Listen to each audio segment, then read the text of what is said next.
Hello, I am Barney Brandenburg. I'm the chairman of the First Lutheran Church Governance Task Force. I would like to take this opportunity to invite you to come and listen to the information sessions about the Lutheran organization, Lutheran Congregations in Mission for Christ, the LCMC. So why the LCMC? In addition to evaluating the relationship First Lutheran Church has with the ELCA, our task force looked at the other Lutheran organizations as a way of determining if there was a better fit for our congregation and our mission.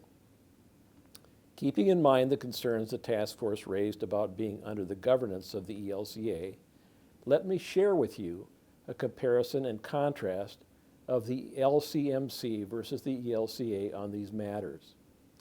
I will highlight some of the encouraging differences that we found. Let's start with the Constitution. The LCMC National Constitution is just 3 to 4 pages in length. By contrast, the ELCA's Constitution is 242 pages. This fact illustrates the radical difference between the two denominations' approaches to congregations. 75% of First Lutheran's current Constitution is controlled by the mandatory provisions of the ELCA Constitution, whereas in the LCMC, the congregations write their own constitution with no mandatory denominational requirements at all. Why does this matter?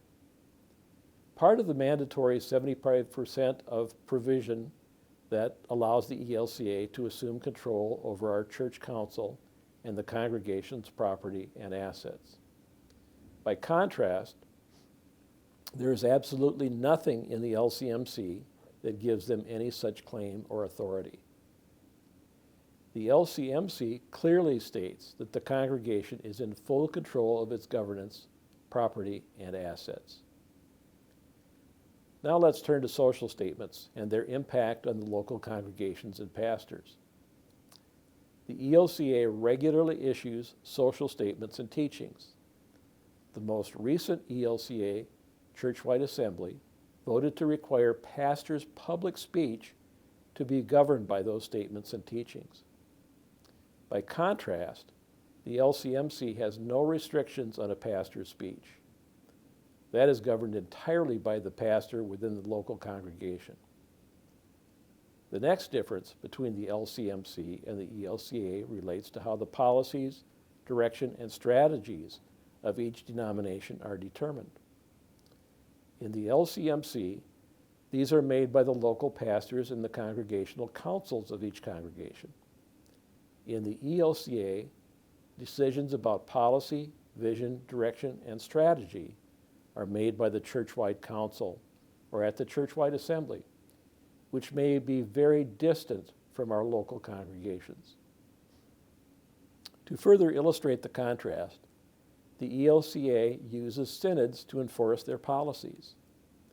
The LCMC does not have synods, bishops, or other enforcement authorities. Moreover, the ELCA is developing purpose statements for congregations. These purpose statements can become a way that the ELCA uses to determine whether the congregation is following the goals of the ELCA. The LCMC encourages congregations to establish their own independent purpose statements, which illustrates the freedom the congregations have in determining and fulfilling their mission and purpose. Now, let's talk about benevolence.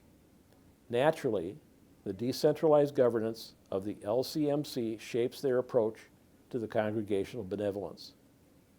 In the LCMC, the mission benevolence is decided locally with no expectation of contributing to a broader national organization.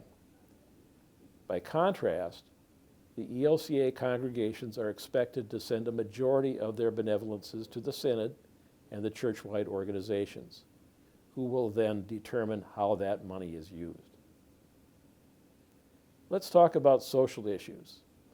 The ELCA develops social statements that become the public voice of the denomination, despite the fact that some individuals and congregations may see those matters quite differently.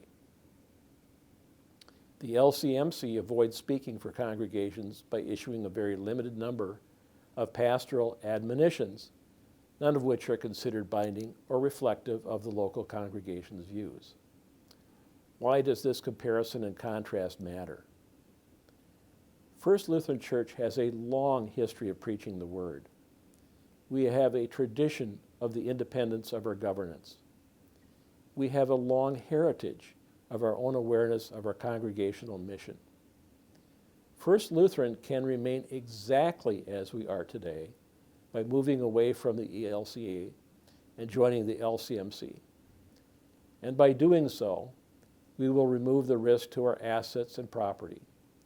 We can be in charge of our governance, independent of an organization that is attempting to take more control.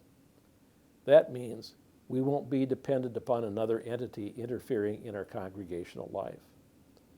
And we can do so without handcuffing how our pastors are expected to express themselves. I have taken this opportunity to highlight just a few of the things that distinguish the LCMC from the ELCA. There are many more. This is why I encourage you to join me to hear more about the Lutheran congregations in Mission for Christ as we talk with Pastor Julie Smith on both December 7th and January 18th in our sanctuary at First Lutheran. I look forward to seeing you there.